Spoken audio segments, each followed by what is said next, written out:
এই নদীটা দেখেছো, আজকে এই নদীতে গোসল করবো বুঝছো? হ্যাঁ ভাই, আজকে শ্যাম্পু মাখতে হবে, গাত পাগুলো ভালোভাবে পরিষ্কার করতে হবে। গাতটা আজকে অনেক ময়লা হয়ে গেছে। শ্যাম্পু নিয়ে আইছি, 4 টাকা দামের শ্যাম্পু নিয়ে আইছি।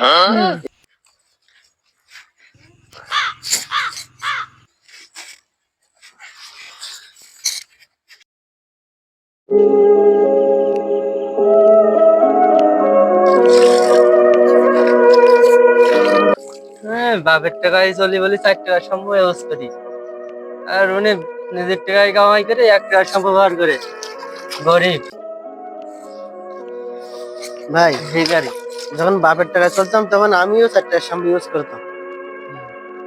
আজ 1 টাকার শ্যাম্পু কিনতে গেলেও বুকটা কাঁপে ওঠে, কারণ এখন যে নিজের রক্ত পানি করা টাকা দিয়ে শ্যাম্পুটা কিনতে হয়। ঠিক ঠিক।